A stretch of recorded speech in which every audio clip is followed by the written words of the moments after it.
Little roller up along first. Behind the bag. It gets through Buckner. Here comes Knight, and the Mets win it.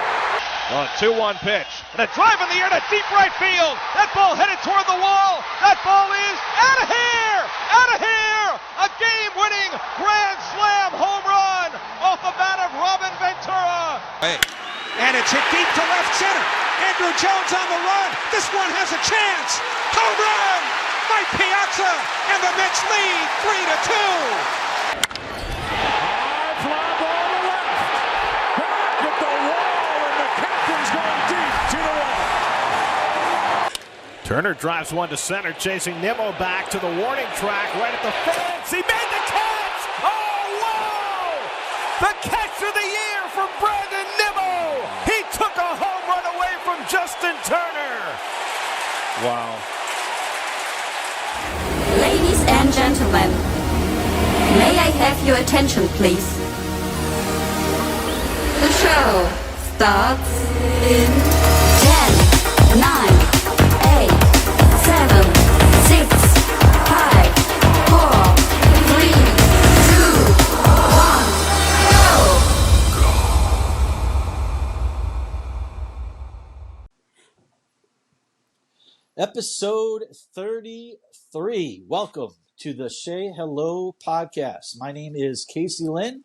I am joined by my co-host, former Major League pitcher, former Met Bill Pulsifer. We have Stephen White behind the scenes as our producer. And as always, this episode is brought to you by roots-recordings.com.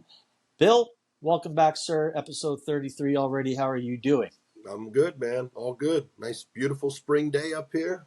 Beautiful. Yeah. Is April 21st the official first day of spring? I think it is. I think it's the official first day of spring. Welcome to spring. Yeah, so we passed that. Welcome to spring. Where I live, it's basically spring or summer every day, but like in the Northeast, you get all four seasons. Yeah, I always say this about Florida. I love it in the fall. Other than that, it's hot. Yep, they're snowbirds for a reason, you know. Fall and winter time is great down there. Summertime, too hot for me. Yeah, too hot for me. I'm a New Yorker, though. I born and raised. It's been only a couple years, and I'm back and forth. But episode 33, before we get into all that we have to get into, please follow us, Say Hello Podcast, wherever you get your podcasts. Give us a little follow. And if you're watching or listening, please, if you have a YouTube account, we are Say Hello Media on YouTube. You can watch us, our beautiful or ugly smugs. That's up into your interpretation. Beautiful face there made by Bill. Say Hello Media. Give us a subscribe. We do appreciate it as we are approaching 500 subscribers that we would love to hit sooner than later. And as we always do, Bill, episode 33, we do Met numbers, uniform numbers, past and present. Anyone come to your mind that's worn 33? Well, yeah, for sure. I've been on a crazy schedule lately, so I didn't get a chance to really brainstorm this. But when I think 33, I played in the 90s, a little bit after this guy. But I always think Eddie Murray, 33 with the Mets. I'm sure there's other ones out there that you're going to inform me of that as soon as you say them, I'm going to say, obviously. But Eddie Murray, great ball player, great Hall of Famer. Isn't that the fun of it when I say the number and you make the face and go, Well, Here we go. Real quick. Ron Hunt, 63 to 66, back in the good old days with Mets. Barry Lyons, who won a World Series. I just saw Barry last weekend. Yeah. Great Barry guy. Lyons. Yeah. 86 to 90, he wore 33. He was there for Doc's Day, right? Yep, and he was there the evening. I saw him 2 days in a row. I saw him, and I see him every year at fantasy camp. He's he's a little bit gruff, but he and I because I'm such a character, and he's more of a mellow, laid-back guy. I think it took a little while for me to win him over. But I tell you what, one of the coolest things at that dinner was when I walked in the door and saw Barry, and he's like, "Pulse!" So I was like, "All right." You won Barry over. I won Barry over. I love it. I love it. Well, he wore it for a while, won a World Series. And then one year, you mentioned this catcher, Charlie O'Brien. Yeah. Oh, wow. Heck of a catcher. Yeah. He wore it in 1990 as, and everyone, like yourself, said you loved throwing to him. So good old Charlie O'Brien, or was that Doc who said he loved throwing to Charlie O'Brien? Forget it was maybe both. It probably. I mean, I never got a chance to throw to him, but I Oh, tell you what, okay, I loved watching him catch, and I tell right. you You what, love okay. he could teach a lot to whatever catching is nowadays, because I don't know Yeah. what in the world I'm watching a lot of the time. Anthony Young, 1991. Oh, rest in peace, AY. Yep. Eddie Murray, 92, 93, like you mentioned. And then the guy that I remember almost is the next guy that I remember the most, John Maine, wore Oh yeah, yeah. 06 to 2010. And then probably the most famous, Matt Harvey. 33 for Mr. Harvey. I have his jersey somewhere hanging. And 2012 to 2018. And then you got James McCann, 2021 to 22, and Drew Smith wears it this year. Right. So there you go. Yes, Number I guess I should have 33s. known Harvey. That's pretty sad, but like I said, I'm on a lack of sleep, Yep. and working nights. It's a little crazy. I'm fighting a little bit of a cold, so we can make our excuses now. Yeah. So, there we go. Get him out of the way. Right. So we're going to do, before we hit kickoff of what we need to talk about, a lot of things going on, as always, in Metland. We're going to do this for the second time, Bill. We're going to give away a signed autographed baseball. I'm going to hold it up to the camera. If you're watching on YouTube, Say Hello Media, it is a signed Terry Collins baseball, manager of the 2015 NLCS champs, New York Mets. And if you're listening, well, I will explain how this works. We did it once before. We did have a winner. 3 clues throughout the broadcast, the podcast, given at, let's say, 15-minute intervals or so, maybe 20, it depends. Guess the player. Now, the player has nothing to do with Terry Collins, and I'll hold up the ball again a little closer so you can see the signature. And he has number 10 there. 3 clues of the player. Now, it doesn't have anything to do with Terry Collins, or it might. And if you guess the player correctly, what you have to do is direct message Say Hello Pod on Twitter. And if you don't have, or X, if you don't have that, please direct message Say Hello Media on Instagram. I'm sure anyone watching or listening has one of those 2 social media platforms. Direct message to one of those, Say Hello POD on X or Say Hello Media on Instagram. The answer, if you know what the player is, by the 3 clues I will give you throughout the podcast. Make sense? Makes sense. All right. So let's start off with the first clue. Get out of the way. The first clue is, and I wrote it down somewhere. Actually, yes, I did. This player wore number 46 twice in his MLB career with 2 different teams. I will repeat. First clue for the Terry Collins signed autograph that I'm holding up to the camera. 46, number 46 wore it twice. 2 different major league teams in his career. We'll go the clue number 2 a little bit later, clue number 3 a little bit after that. All right? All right. Let's talk a little bit about, first off, let's talk about Bill Pulsifer and what's going on in his personal life, more so his son, before we start talking about the Mets. Bill, take the floor. Well, I'm happy to share with everybody that it's now official that my son can officially call himself a professional baseball player. 2 weeks ago, he went to the open tryout with the Long Island Ducks here, the Atlantic League here on Long Island, and he did very, very well. They brought him in as a non-roster invite to their spring training camp. He had 4 outings, pitched very well in all of them, and he was informed after his outing today that they will be keeping him on the roster. And yeah, really, really super duper proud of my son. This has been a long time come for him, a lot of hard work. And I couldn't be more proud. My wife, Michelle, couldn't be more proud. He's completely pumped up.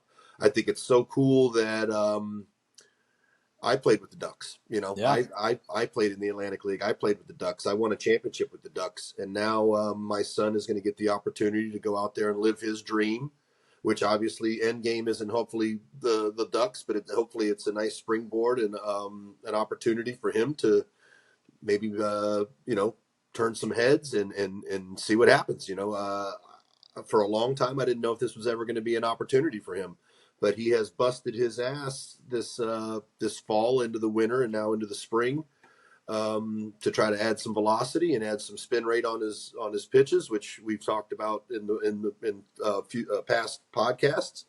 And I couldn't be more proud to say that my son is a professional baseball player, and we'll see what comes from here. But what a heck of a day for him, and a heck of a day for the Pulsifer family. Absolutely, congratulations. Thank you. Not everybody makes it to professional baseball. Obviously, you did, and having your son, I couldn't even imagine the feelings as a father, having that come to fruition. Especially, like you mentioned, the connection that you played for the Ducks. You started the game in which they won their first ever championship in 2004, Yeah. and here you are, 20 years later. Your son is a Duck. Crazy, Surreal. right? Yeah, surreal. Very, very, very surreal. Didn't know what to expect. Obviously, it's a cool story. It is a cool story that the Pulsifer father and son we're Ducks, or going to be a Duck. Yeah. I just hope that he's ready to make the most of his opportunity. I believe he is. He believes he is. He's very confident right now, and all you can ask for is a chance. And he's getting his shot. And I hope he runs with the ball, and we'll see what happens from here. But it's great. I'm blown away. The only thing that's kind of a bummer for me that his grandfather isn't around to be able to share that pride. But I know he knows somehow, some way that his grandson is officially a professional baseball player. So tremendous, outstanding. I'm sure his grandfather is looking down, very proud on Liam. 100%. Just like you are right now. Liam is a left-handed pitcher. And Initials LHP. just like a lefty like his father. And we wish him nothing but the best. We'll keep tabs on him as the Duck season progresses. They start very soon in the Atlantic League. Yeah. Sorry. So we'll keep our tabs on Liam Pulsifer, who is now a professional baseball player. And obviously big things are hopefully ahead for him, but you got to start somewhere. Yeah, you got to start somewhere, and now it gets real. Now Right. It's real. You got to go out there and you got to perform, and he's aware of that. We take today. You take your victories when you get them, and today's a victory. So Yeah. a happy day in the Pulsifer camp. Very cool. So congratulations again, and we'll keep our listeners tuned in to the progression of Liam as he pitches for the Ducks, and a very a good league. The Atlantic League is very. It's not like low A. It's I broadcast for the Ducks, so there's a little connection there. Yeah. I always called it kind of like 4A because you had former major league players who are currently on the Ducks right now. Guys who have gone on just like you to careers, went back. So it's a competitive league, is what I'm trying to say. I've always said that on any given night, it can be anywhere from a high A game to a triple A game, depending on the starting pitcher and the lineup that's out there. And from what I can see from this Duck, I mean, Jackie Bradley Jr. is on the Ducks team right now. Won a couple of World Series. They played some lower level independent league teams in their spring training, and they absolutely demolished them to the point to where today they had Liam pitch against the Ducks as opposed to pitching against the Empire League team, because they scored 14 runs in the first game, 14 runs in the second game, and 18 runs in the third game. So today they kind of flopped it around a little bit to where the Ducks, the guys that were going to be the Ducks, got to face the Atlantic League players. An inter-squad game, if you will. Yeah, in a way. Yeah. But so proud. So proud. Again, congratulations. We'll be following it. Nothing but the best to Liam and the Pulsifer family on this journey. Very happy for you guys. Thank you so much. Let's get into some Met baseball talk. A lot going on. It's already been a roller coaster, Bill, and we're about 1/8 into the season. Already, it's a roller coaster. The Mets started off their season 0-5. Then they went, 12-5 since. They rattled off their 6-game winning streak. They took 6 of 7. They swept the Pirates, 5-1 on their last homestand. Then out to the West Coast and we talked about it. 6-game West Coast trip, and we'll be honest, we're recording this podcast while they're currently still on their West Coast trip. It's not over, but we talked about last podcast 6 games, 3 against LA, in which they took 2 of 3. We'll talk about it, and then 3 against the Giants in San Francisco. I and you agreed 3-3. We'd sign up for it right now. Yeah. So come home, yeah. ready to win your home ball games. It's right. It's always tough to go across the country. I know it's Major League Baseball. It's not that. It tough. Is though. But it's tough, and you know that first time going out there for the year and 500 baseball on your coast to coast trips. I think every team will sign up for that if they can do it. Well, the old cliche is play 500 baseball on the road and 667, 2 out of 3 at home, and you'll have a 2 out of 3, 667, basically a winning percentage. So You're looking for 600 baseball if you can do that. And even more so. So if we're talking about road games all encompassed. If you could play a 500 West Coast trip, even better, because flying out west, getting used to the jet lag and the Pacific time and all the travel and everything, it takes time. So it's definitely a thing. It definitely is the time change in that. It's definitely a thing. Yeah. So they did take 2 of 3 from LA, the big bad Dodgers, who are right around hovering around 500. They'll be fine. But the Mets went into LA, took the first 2, dropped the Sunday game against Tyler Glasnow, who's lights out. Probably the front runner in my opinion for the Cy Young, but he has to mount the innings. He's never pitched above 120. That's Liam's guy right there too. Yeah. Okay, well, not a bad guy to look up to. That's my his goodness. Guy. Yeah. But they took the series in LA. They're currently, in San Francisco. We'll see what happens. But you get 1 win in San Francisco. That's already 3 wins. What were your impressions of going over to LA? Where, again, they score their runs late. They're always fighting. Mendoza looks like he knows what he's doing, managing a bullpen. To beat the Dodgers in LA, it's no slouch. It really isn't. No, obviously. I don't know if obviously it's baseball, and anything can happen on any given day. But I think that the Mets have got a little bit of a chip on their shoulder, especially through all the lack of expectations supposedly in the offseason, and then getting off to the slow start and then going on to their little hot streak there. I think that they're carrying themselves with a little bit of an attitude, and who better to show your attitude to than the front runner for the possible National League championship contender. Yeah. It's like we said last week. It's good to see that the team's competing and they're going to compete, and I think that's what they've proven. And if you can go not just to compete against the top teams, but beat the top teams, it builds your confidence and lets you know that we're going to be in this. And every game, go after every single game like they've been going after it. And they're showing what they can do. Obviously, last couple nights, a little bit of a downturn, but that kind of happens where you ride high for a minute and then you have a little bit of a slump. And now it's how do we get ourselves right back out of there, So big game tonight, obviously. I know we're giving away a little when we're recording, but hey, it is what it is. For podcasts with baseball, when you play every day, unlike football where it's once a week, there's no way to get around it, So I don't want to say must win tonight, but come on, let's get a win. Let's get a W tonight. Yeah, and listen, Mookie Betts was on the record in the offseason after all the signings. Every win, I don't agree with this quote, for an opponent of the Dodgers, it's like their World Series because we're expected to win it all. Well, the Mets apparently just won 2 World Series over the weekend, Yeah, I saw that. I don't know why Mookie. I don't know, man. Come on, you've been around long enough. Yeah, you played baseball long enough.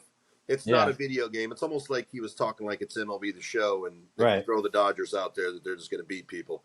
And one thing I learned in baseball is, and Greg Pavlik, who was my pitching coach when I first came to the big leagues, used to say that you can't just throw your glove out there and beat people at this level. So that's a little bit crazy. And I listen, I'm a Mookie Betts fan. I think he's a tremendous baseball player. I think that was a little bit of a ridiculous statement. It was. Gives ammo, bulletin board, what do they call it? I'm drawing a blank. Bulletin board material. Yeah, basically. And the Mets did what they had to do, took 2 out of 3 in LA. and that Sunday game against Glass, now that's going to be tough no matter you're what. you run into a buzzsaw, Yeah. and a day game too, where it's not easy. And one thing I want to mention is that, the Mets lost 5 in a row. Then they went on a 6-game winning streak, took 6 of 7, hovering over 500 now by a couple games. And they lost 2 in a row at one point, Dodgers, Giants. Like, people need to understand, and we say it all the time, but I got to say it again, it's a marathon, not a sprint. You're not going to win every game. So people have to keep, and I'm not calling anyone out specifically, but I just see it on X, and, fans are entitled to their opinion. I'm not the Twitter police or fan police, but you're not going to win every game. So winning streaks are going to happen, losing streaks are going to happen. It's just how you respond, and even when you're losing, how you fight. And the Mets have that fight. They do. And even the first game in San Francisco, I'm not sure. They fought, and they had the tying run up at the plate out of nowhere in the 9th inning. They lost, but it shows that even when they lose, they're fighting. And over a long season, that's a good thing.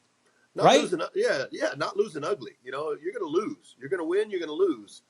Not losing ugly is a thing. If you bring the tying run to the plate, or you get the tying run in scoring position or whatever it may be, you're battling. And that's the one thing that we've seen so far from this ball club is they fight, they battle. We said it last week.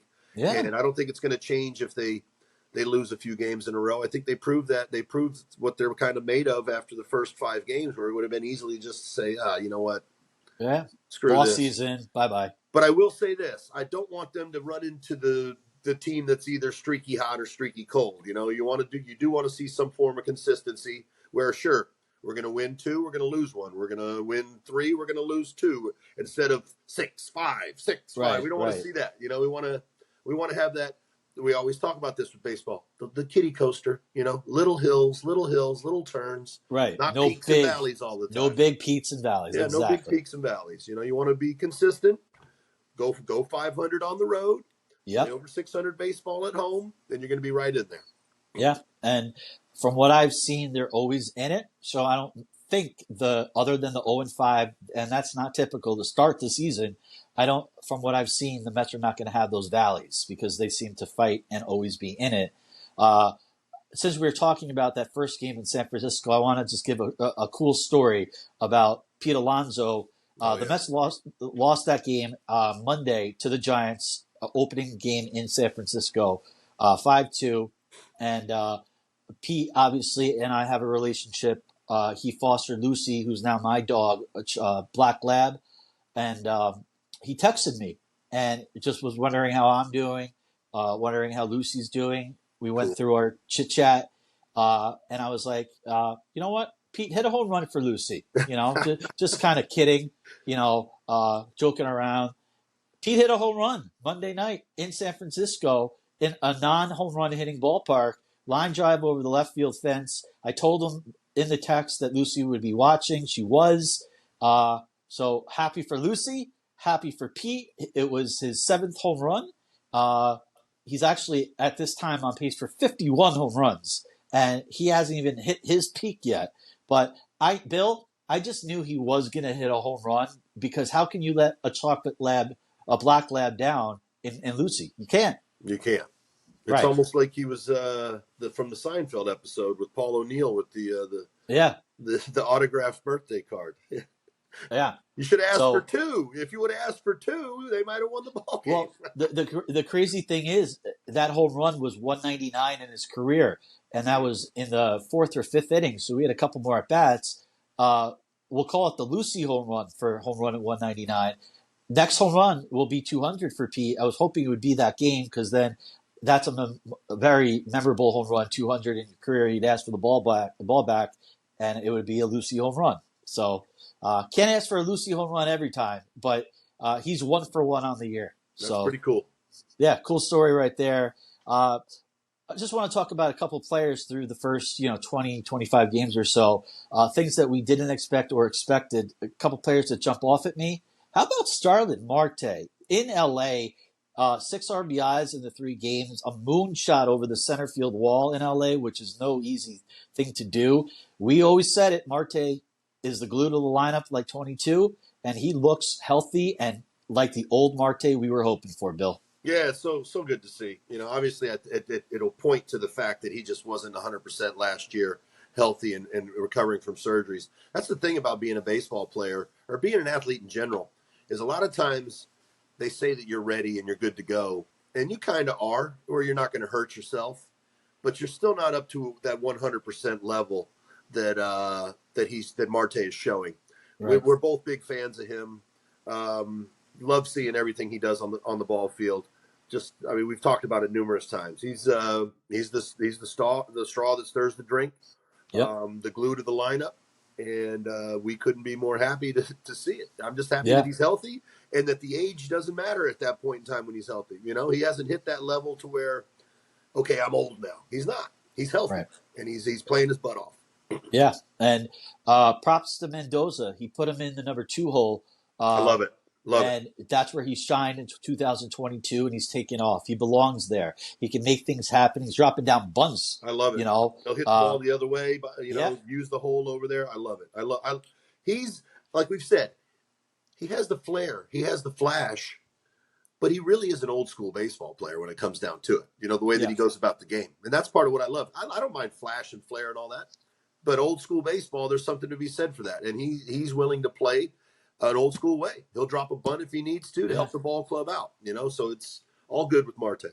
And he should, because his speed is there. He's got, I think, 6 stolen bases, so we know he's got the speed. And obviously, if you're dropping down a bunt for a hit, you know you're good to go, legs-wise, groin-wise, which was his injury. So, yes, you and I are happy. He's healthy. We just need Marte to stay healthy, and everything will take care of itself. Yep. Last player I want to talk about who's kind of jumped off the page is Harrison Bader. The guy had a 4-for-4 night on the homestand. He's running well, stealing bases, playing his center field like we all know that he could, and honestly, why the Mets signed him for his defense. But he is I don't know what's going to happen over the course of a full season. I always look to the back of the baseball card, and he's more known for his defense, but he is off to a very good start, putting the ball in play, making things happen, and hovering around a 300 average. I'm very happy what I've seen for Bader. Yeah, early in the year, and I was at opening day, he looked lost up there, and I think that maybe listen, we're all human beings. I think maybe early on he was feeling the pressure and the anxiety of, okay, new ball club, still back in New York. He's a New York guy, playing with a former college teammate, maybe pressing a little bit too much, and struggled the first few games. Since then, man, this guy he's like a firebrand, fire starter for the team. Yeah. He's doing it from the bottom of the lineup. Yes. So it's so awesome to see, and he looks so confident in everything that he's doing right now. And so that's very good to see. You didn't know what to expect from him this year. He's battled injuries throughout his career, but another one, just super happy to see that he is playing comfortable in his own skin and feels like he belongs now and belongs in the lineup, belongs on the field, and belongs being a New York Met in the major leagues. And you just hope for health now with him, and with health, hopefully brings consistency, and consistency brings confidence. And, another one that's kind of surprised us a little bit, pleasantly surprised. Yeah, me too. Took the words out of my mouth. Pleasantly surprised. Health for Marte is like for Bader. Bader like Marte. Healthy, and sky's the limit, because these guys, well, Bader most part does not stay healthy. So if you can, let's see what you got. He's so far healthy, and he's shown us what he's capable of. Moving on, a little bit of sad, I guess, for lack of a better word, news are a little rash of injuries that have hit the Mets. The 2 that it hit in back-to-back days. We'll start with Francisco Alvarez.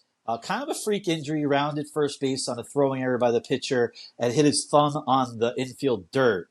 And it turned out he tore a ligament in his thumb. His left hand, not his throwing hand, but his catching hand. He had surgery or is getting surgery, and the timeline for that is usually 4 to 8 weeks. 5 weeks to 8 weeks. Brett Beatty had the same injury in 2022. Mm-hmm. He came back in 5 weeks, but the season was over. Beatty is there to help him, and with the rehab. Couple things before I get your opinion on it. I go off of Beatty. First off, Beatty says just knowing him, they're like best friends. They came up through the Mets system. He's a quick healer. He's going to put, or in his words, crush rehab. Oh, yeah. And typically, never know what's going to happen. But a thumb injury like that, the Mets for 6 weeks, let's say, hopefully they can hold the fort down. But for a 22-year-old, you never want to see an injury, and especially a catcher, because you're always going to get nicked. You're always going to get dinged. But I do expect him to come back in that 5 to 8 week period and hopefully stay healthy. But no matter what, Bill, Narvaez and Nito, who was called up for Alvarez, it's not the same. It's a tough blow for the Mets and even more so for the young Alvarez. Yeah, well, obviously some of the power potential is going to be taken out of the lineup. Nito's a great backstop. DeGrom threw to Nito and wanted to throw to Nito for many years. That should tell you something about what they think about him as a defensive catcher and receiving the baseball. With Alvarez, obviously a bummer, huge bummer. One thing about him with the base running, maybe tone it down just a little bit. You don't need to be. He was mad at himself. Well, he's a little crazy out there on the base paths, to be honest with you, if you watch him. But that's his exuberance, that's his youth, that's his desire to win, that's his desire to score runs and to make something happen. I think that, like you said, as a catcher who's going to be going through dings and nicks and that, maybe we just calm it down just a little bit. It's hard. You'd always rather have to tell somebody to calm down or tone it down a little bit as opposed to trying to tell him you got to light a fire in this guy's ass. Right. So obviously that's a good thing that he's a gamer, a competitor. But maybe we just chill out a little bit on the bases. You don't need to go first to home on everything that happens. But you can't fault the guy for being being exuberant and wanting to go. But obviously a blow, power potential back there, and also a little bit of lost time for his development. But he'll be back. It does stink that it's his catching hand, which is going to be different than Beatty, where he's got to be receiving 98-mile-an-hour fastballs and sliders and all that. But he'll be back. He's young. Easier maybe to come back when you're younger, As somebody that got injured young at the same age, I took my rehab, like I'm sure he's going to take his rehab. My rehab was much longer, so he has a much shorter time frame to look at, which is great.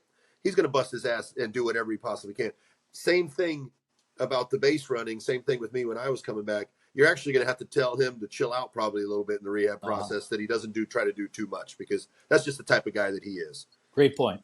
Yeah, he might take it a little, and I'm sure they're aware of that. They know him. yeah, and they'll be all over that. You don't want to go overboard. Play it the way.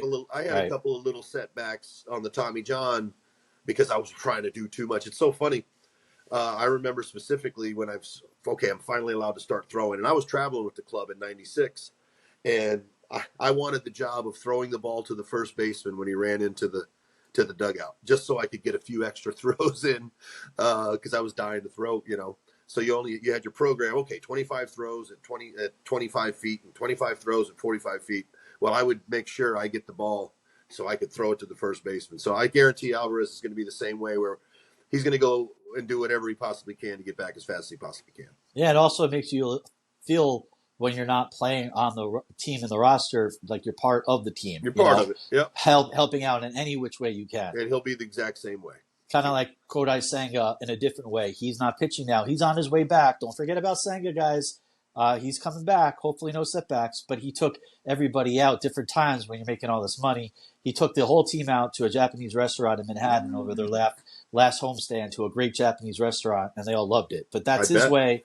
That's his way of saying, hey, guys, I'm still a Met. I'm hurt. Don't forget about me. I'm coming back, and I will contribute. That's a good sign. That's a good thing, man. Yeah. Good team player right there. And then the last injury, and hopefully the last, there will be more injuries. That's just baseball. Knock on wood, nothing severe. Brooks Raley was put on the IL with left elbow inflammation.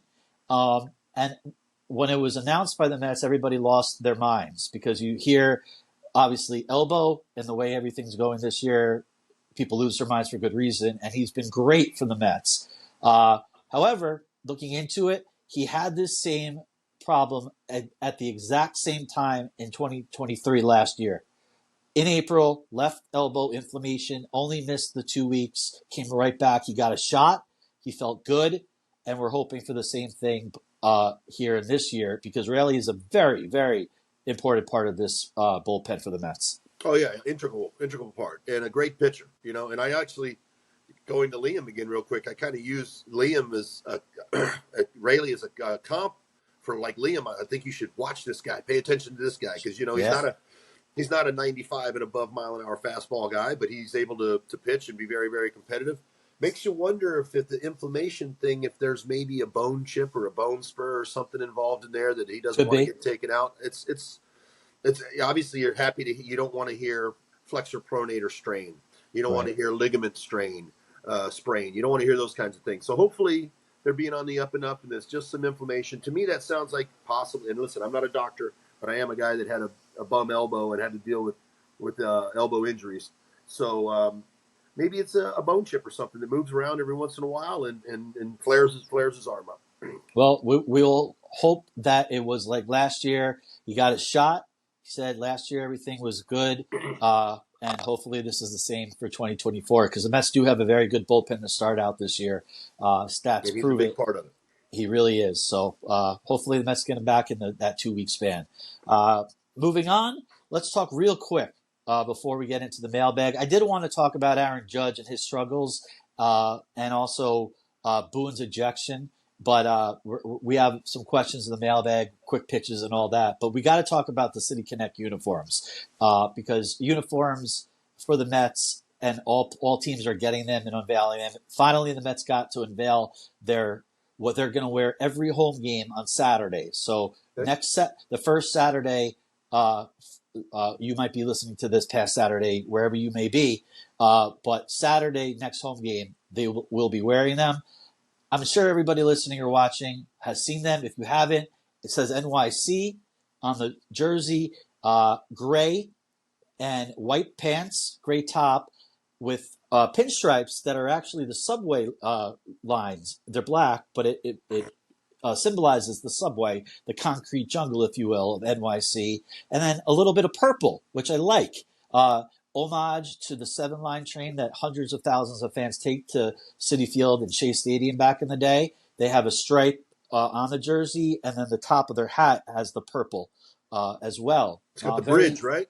Yeah, and on the hat they have it's the Queensboro Bridge. So I'm not a fan of City Connect jerseys because every team gets one, and they're usually trash. But some teams do a better job. This one, in my opinion, isn't great, but it's not horrible. So I can deal with it. Also, I love how What about the font? The font is an homage, right? Thank you. Yes, the font that they're using on the NYC and, any font is the font for the 1962 road grays or the road uniforms that they wore. The same font. So thank you for that. Their attention to detail with these City Connects, I love it. I don't love the City Connects in general for all 30 Major League teams. I think it's a money grab. And okay, like MLB needs more money. But fans do love uniforms and swag and all that.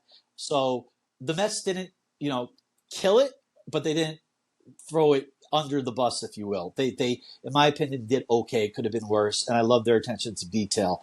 Any thoughts on their City Connect? No, you know what? I think you nailed it. I totally agree. I'm a little bit of a traditionalist, and I think that the Mets uniforms in general, and we've talked about this, the pinstripes at home, to me, my favorite home uniform in all of sports. And then the grays are beautiful as well. I don't think there's anything wrong with anything in the Mets uniforms. But obviously, I love the grays, by the way, the road grays. I do love too. them. I love them. Yep. But people, like you said, do love the new jerseys and to be able to. And I saw a little kid. I was watching Twitter, and one of the guys that I follow he posted his son out in LA, and he already had I saw that. Yeah, that was beautiful. That was great. I love the attention to detail that they did do. Listen, I'm not a huge fan of purple in baseball uniforms. We have the Rockies, but the fact that it is a homage to the seven line in the 7-line army. How can you can't get mad at that? Yeah. Not a fan of the white pants with the gray. I don't know. Get that. But I guess that's making it the home part of the uniform. I don't know. I'm with you. Not a huge fan in general of the uniforms. It's obviously to make money. But like you said, fans love to go buy some new gear. Yeah. But the attention to detail that they made into the uniform to make it specific to Queens, to Flushing. You can't fault that. Yeah, could be worse, but they'll be unveiling it April. It's going to look Whatever. weird. Yeah, it probably will. We haven't seen the Mets do that yet. It's I going know. to be weird. Yeah, I'm looking forward to seeing it, though. I'll tell you that. Yeah, for sure. Before we get to our second clue of giving away the Terry Collins signed baseball, we gave away the first one. The second clue let's really quick, Bill, because I know you have a little bit of got a deadline where you have things to do later. Before we get into the second clue, we got to talk about JD Martinez really quick. He had his rehab in St. Lucie, played one game, had a couple knocks. Now he's in Syracuse. He's going to play all week there. If everything goes to plan, and that's knock on wood again, he'll be back. He should be making his debut next homestand for the Mets. Maybe Friday against the Cardinals, or maybe Saturday when they unveil the City Connects. That would be weird, his first game. But not even wearing a Mets uniform. Exactly. How funny. Where I'm going with this, with Alvarez now out, how big of it is to get a JD Martinez in? Well, there you go. There's the return of some of that potential power, that we're going to lose. They're going to lose here for the next few weeks, 2 months. Great to know. Look, obviously, it was very excited that I signed finally, and I'm going to do everything I possibly can to get ready. But God damn it, I'm old. He ran into a little bit of soreness. And the thing about backs is backs don't like being overused. So obviously, I think that shows you how interested and how hungry he was to get out there and be ready as soon as possible. Unfortunately, the body sometimes doesn't agree with your workload, but it's great to hear that he got the cortisone shot, banged it out, and that he's close to playing. Obviously, getting him as a replacement in the lineup for Alvarez is a big thing. The guy can still hit. He proved it last year. He's getting knocks right now on his way up. Let's see what happens this week in Syracuse, but he'll be a nice addition for sure. Yeah, the plan wasn't obviously for him to come up for Alvarez in terms of power. It's just the way it happened. Injuries happen. Alvarez will be back, and they both will be in the lineup at the same time. But the timing, I guess, couldn't be better if he comes back healthy and has that power that he's supposed to bring. So and you know what? And we've said this before about him. Veteran leadership in the clubhouse. Yeah. A guy that's been there, a guy that's done that. He's seen it all. Good, bad, and ugly, the best. All of that. Just another good piece to the puzzle. I'm glad that you brought that up as we wrap the JD Martinez talk up. Never mind the 36 home runs and the veteran. The 36 home runs and the power. Everybody just loves how he's a baseball guru, veteran presence, good guy in the clubhouse, and that could be as important as his 30 home runs plus. I think so. So that should help no matter what. Clue number 2 of 3. It's guess the player. If you do, you will get a signed Terry Collins baseball. If there's more than one person that guesses the player, you have to follow and direct message either Say Hello Pod on Twitter or Say Hello Media on Instagram, our official Instagram on Say Hello Media. Guess the player. And if there's more than one, we'll do a little spinning the wheel, and whatever lands on, that person will win. Terry Collins showing it up to the camera right now if you're watching on YouTube at Say Hello Media. If you're not, subscribe on YouTube at Say Hello Media. Clue number 2 is this player is a 2-time Met. I'm not sure if I gave that as part of clue number 1, actually, but if I did, whatever. Clue number 2 is this player is a 2-time Met. And what that means is that at 2 times in his career, he played for the New York Mets. So we have 2 clues. One more clue coming before we wrap up the podcast. Send your guesses in for who you think the player is. We'll explain it one more time. We're not going to go into Aaron Judge right now striking out every time. He'll be okay. The Aaron Boone thing real quick was the worst ejection I've ever seen. Your thoughts on that? I'll just say it. The fan basically said the words, Boone got ejected by the umpire. Worst ejection I've ever seen. Yeah, it's crazy. I mean, obviously there's some umpires are more rabbit ears than other rabbit ears. But my God. Unfortunately, his rabbit ears were hearing the wrong person. And Yeah. I'm sure that if there's a fine involved, I would think that Boone's probably going to appeal that to, you Yep. know, Yeah. Yeah. crazy, It, crazy. it So, was against listen, I don't like to Power be, Trip I, for the I don't like umps. to berate umpires because they are part of the game, but some umpires are a little more difficult to deal with Yeah. than others. Let's just And leave it. yes, I'm sure you dealt with many in your career. So that was crazy. But we got to move on to the mailbag. So we got a couple questions. We can't get to them all, but we do appreciate who wrote in. Every podcast you can write at we at Shay_hello. Send out your questions that Bill and I will answer live on the podcast every week. We're going to do that now. Bill, you ready for the first one? Always ready. All right, mailbag time from Justin, NYMGI. He's got a question for you, Bill. Okay. Bill, how often do you experience inflammation? What exactly does it feel like? Do guys try to pitch through it? Thank you. From the time I had Tommy John surgery at 21 years old to the time I retired at 37, I dealt with inflammation in my elbow. I lived on Indocin, which is a very, very powerful anti-inflammatory, like way beyond Aleve. There was another one that we lived on that they ended up taking off the market because people were having heart issues. Hey. I can't remember the name of that one. But what does it feel like? Inflammation feels like stiffness in the joint, where your joint swells up. I could always tell if I couldn't, and I can tell I have some right now. If I can't touch my shoulder with my left arm, I can tell that I'm a little bit inflamed in my elbow.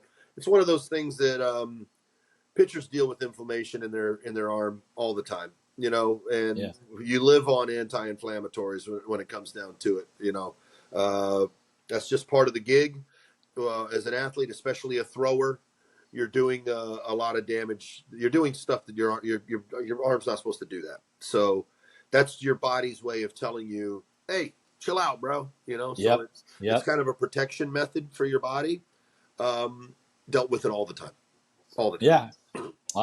Good question, because that's happening a lot, as we talked about with Brooks Raley. And like Raley, you left-handed pitcher like yourself. So thank you for the question, Justin. Let's move on to Jeff Cohen. He's got a podcast, Baseball and Barbecue, avid fan of our podcast, just like we're an avid fan of his podcast. He's got a question for both of us. He's so nice. He is a good guy. He's a good guy.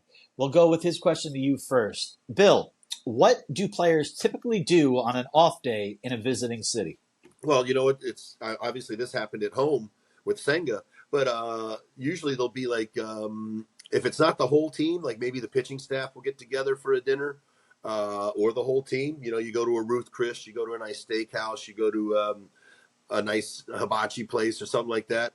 Guys will go catch a movie, maybe go find something in the city that is a historical location in the city and go check that out.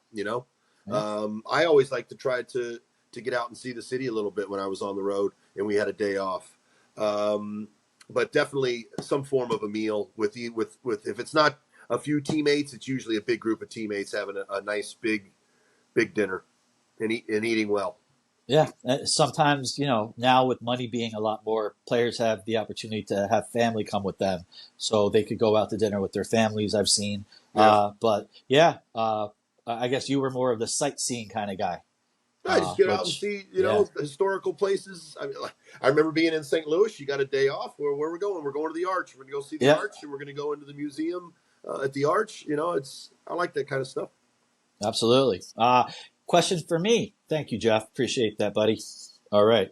His question to Casey. Casey, do you follow other NY sports teams, NY being New York? If so, which ones? Jeff, I do, and I thank you. Perfect timing for this question. I'm a big Knick fan. My Twitter wouldn't know it because I usually tweet about MMA and obviously baseball and the Mets, but because the playoffs is where really the season gets underway, and the Knicks have been so bad for so long. But ever since they signed Tom Thibodeau to be their head coach, 3 out of 4 playoff appearances, and here 50-win season. I'm a big Knick fan. I was at the Garden when I was 10 years old, watching the likes of Patrick Ewing and Anthony Mason, Charles Oakley. There's a number 33 for you. Yeah, good call. So I'm a huge Knick fan. that game on Monday night in which they scored 5 points or 6 points in the last 20 seconds against the Sixers was the craziest playoff game finish for a Knicks victory I've ever seen. For all the shit that Knicks fans have taken with the Reggie Miller bullshit and just not making the playoffs, that one felt good because everything had to go right, and it did. The double bang by Mike Green was unbelievable. Pandemonium. There's nothing like MSG and nothing like Knicks fans who bleed orange and blue like Met fans for their team. And just like Met fans, Mets' last World Series was too long ago in '86. The Knicks haven't won a championship since '73. Yeah. So Knicks fan here. Hockey, not so much. Football, not so much. But Knicks for sure. Big MMA fan as well. Thank you for the question. Let's go Knicks. Last question. We only got time for one more. Jake, 12889. He's got a question for you, Mr. Pulsifer. Right. Bill, what did players do? This is a funny one. What did players do for the most part when they had to go number 2 but were playing in the field? Clinch the booty cheeks, man. I mean, what are you going to do? There's not. I mean, hopefully it doesn't sneak up on you. And I think we might have talked about this about a catcher that had an we did years ago. It got over 2,000 views on YouTube. Oh boy. But you just gotta. It's same thing that you're doing if you're out walking the dog and you're 3 blocks away. You know, you clinch and hope and please get it out. Please get it out. Please make it out. A lot of talking and praying. Yeah. Talking to yourself and praying to yourself that the third out is made, and then you I guess you got to kind of wobble. Yeah, wobble into the dugout is not to disrupt anything. Yeah. Okay. We've all been there, whether you play baseball or not. It happens at the most opportune times. Thank you for the question, Jake 12889. He's back-to-back podcasts he's written in. So there we go. Thanks so much, and thanks for everybody that wrote in. Look out for a tweet from Shay_hello when you have a question for either Bill or myself. That's going to wrap up the mailbag. Let's get out of the way the last clue before quick pitches, and we could wrap this puppy up. The last clue to win a Terry Collins signed baseball, the manager of the 2015 New York Mets, who went to the World Series, holding it up to the camera. If you're watching on YouTube, subscribe. Shay Hello Media. The last clue of the 3 is this player played with Hall of Famer Larry Walker and also superstar Jose Canseco. I'll repeat it. This player in his career played with Hall of Famer Larry Walker and superstar Jose Canseco. So throughout the entire podcast, those are your 3 clues. Watch it again if you need to get your reminder. If you have a guess of who this player is, simply DM us on Twitter, ShayHelloPod with your guess, or on Instagram at ShayHelloMedia. Follow us. And if you're right, and there's more than one, we'll put you in a wheel. If you're the only one, you win. We did this a couple weeks ago. There was a winner. Jeff Kent was the signed ball, and Al Leiter was the trivia question answer. I sent out the Jeff Kent ball. He received it all as well. Good luck. I saw the tweet with what was the name again? Ad Tata Davino.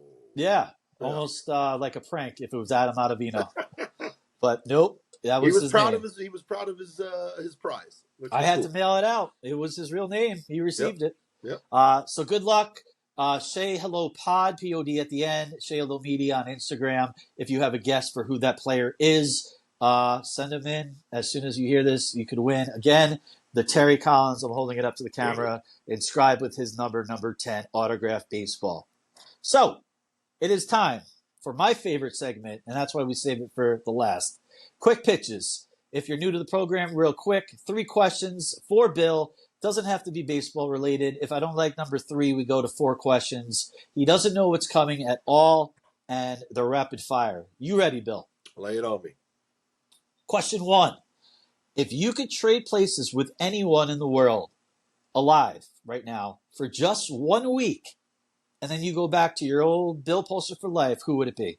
1 week, 7 days. One person alive right now. 7 days. 7 days. 1 full week. Shohei Ohtani. How about that? I don't know. Yo, you're a big gambler, huh? No, I'm kidding. Yeah. No, I that's a tough question, man. Good. I'm going to say Shohei. He's on top of the world right now, right? He's the number one name and probably best player in baseball. So yeah. Yeah. And Okay. it'd be, I get to be Japanese for a week and see what that's all about. That would be cool. Great culture. Why not? Yeah. Great culture, great, and not just loved in America, loved worldwide. Oh yeah, global superstar, not just here.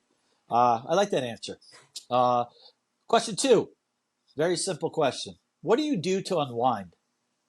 What does Bill I've talked Pulsifer about do? this before. I know the answer. It's a few beers and sitting down with my Xbox and running around Rebirth Island right now, which is the new map that just dropped. Well, old new map. Yeah, that's what I do. I chill, Okay. Have a few beers and trying to quote unquote shoot people because I don't believe in violence, but Right.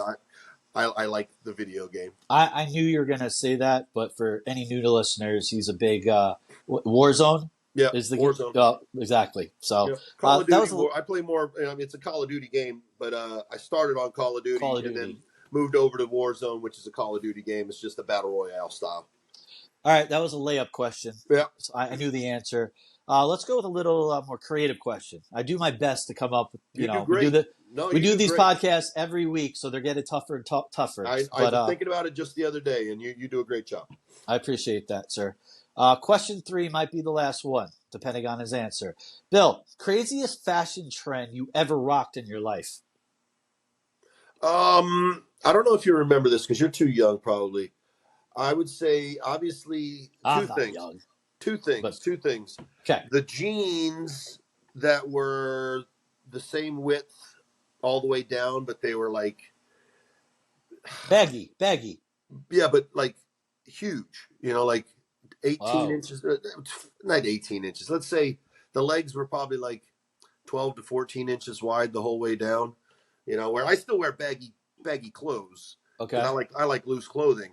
But these were like, if you think early 90s pants, those were a little silly. There was another one, and they're making a big comeback, because when I was in Manhattan a few weeks ago, all the girls walking around, and the people, it's mostly the girls. I didn't see the guys. But I saw a lot of girls wearing the wide pants all the way down. Not just baggy, but wide. I've seen that. I would say the second thing, and this is a Cypress Hill homage. There was a stocking cap. There was like a sleeve, and then it had a string tied around it. Oh, yeah, I know what you're talking about. Early 90s. I mean, look, you look back, and I can't believe it's making a comeback. The 90s is, but some of the clothing in the early 90s was something to behold. Obviously, jorts. Yep. Jean shorts was not a fan of those, but that was a bold move. But I had a lot of jorts back in the day. But I would say those three things. The totally wide leg pants. The silly beanie with the top, and I remember John Franco making fun of me about the beanie on my. But I thought, listen, I thought I was part of Cypress Hill. I guess I don't know. And then jorts was always a bad look. I thought it was great back then. I used to wear jorts with combat boots to the field. Oh boy, that is so 91 to 95. You got it. Those were the heyday. I love your answers. You gave 3. I asked for 1. So we don't need a 4th quick pitch. Beautiful. Awesome. You gave 3. But I just want on the record, I'm not a fan of jorts. So I'm not either now. But okay. I used to love them, and now I look at them. I'm like, what in the world is this? Jorts is bad. It's like the guy Teacherman, the guy that's teaching Judge how not to hit. I think he wears jorts every once in a while. Yeah. Well, I like the answer. 3 answers for the 1 question, and we'll save the 4th question for today for the next podcast on quick pitches. Without further ado, that's going to wrap up, amazingly, episode 33. Before we go, want to remind people just a couple things. If you have the guess of the player for the Terry Collins signed baseball, direct message Shaylo Pod on Twitter or Shaylo Media on Instagram. Follow us wherever you get your podcasts, and please subscribe on YouTube to Shaylo Media so you can see our lovely faces as well. Bill, before we say goodbye, I want to say once again, congratulations to your son, Liam. Thank you. Anything you would like to say to our listeners or anything at all? Just like always, man, I appreciate everybody that listens. Keep listening, spread the word, tell your friends, and we'll see you next week. Absolutely. So for Stephen White, our producer, check out his podcast, Cold Popcast, Behind the Scenes. And Bill Pulsifer, my name is Casey Lynn saying so long. Till next time.